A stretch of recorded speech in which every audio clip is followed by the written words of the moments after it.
The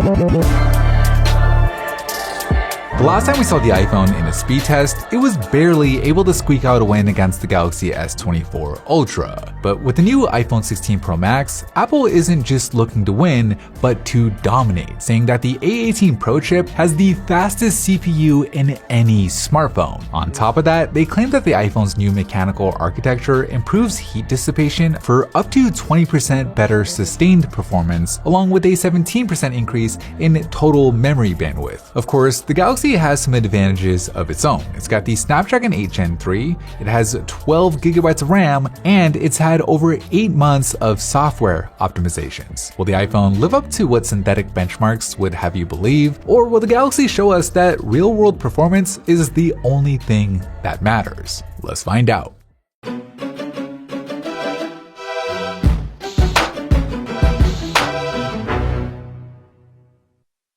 Alright, we'll kick things off by starting the stopwatches on each phone and then jumping into the first row, where, as you'd expect with flagship phones like these, there isn't much of a delta in Facebook or in Starbucks, with them being neck and neck here in Microsoft Word, where just like with the lightweight apps, the two perform identically. And in Excel, it's pretty much the same thing. It's insane how close these things are right now, with them each flipping to the selfie cam, snapping a portrait, and then waiting for that portrait to finish processing, where, again, they perform almost identically. But here in Snapseed, we see our first difference, with the Galaxy loading that photo into the app significantly faster, it applies those two filters faster, and wow, it just rips through the export, whereas on the iPhone, it's struggling a bit, actually doing it slower than the iPhone 15 Pro Max did, which is kinda odd. So I don't know if it's an iOS 18 thing, but it was consistent in all of our trials, and it gives the Galaxy a huge advantage with it already wrapping up with the video export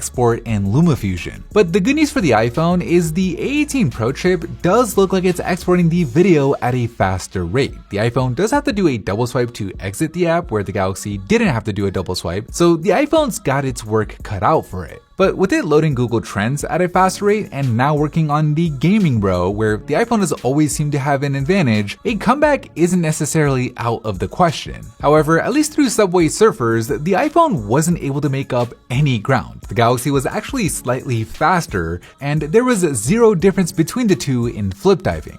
But in going balls, the iPhone does load the app significantly faster, while the Galaxy stutters a bit in forward assault, allowing the iPhone to essentially make the comeback as both load the game, and from the looks of it, it's pulled ahead, finishing the gaming row first and moving on to the last row. So a huge turn of events, and a chance for the iPhone to create some real separation between the two. And with the Galaxy seeming to load ESPN at a slower rate, the iPhone might just be able to lock it in. But wait, the Galaxy looks like it's loading Disney Plus at a faster rate, so it might be able to make a last-second comeback if it can load Amazon at a faster rate, which it does, sneaking up on the iPhone last second, with both phones finishing that first lap with a time of 2 minutes and 13 seconds. So wow, not the results I was expecting, especially since the iPhone 15 Pro Max beat the Galaxy by a second earlier this year. I really thought that we'd only see an improvement on it with the 16 Pro Max. Obviously, this is a different test, with all of these apps also having received a bunch of updates since then, let alone the OSs themselves getting updates. But either way, this result was consistent across all of our trials. And while the iPhone does get the step over the Galaxy in the second lap due to not having as many double swipes, for me personally, unless one of these apps fails to stay open in the background, the first lap is the one that really matters. And for that reason, with both phones having all 16 apps open and ready to go,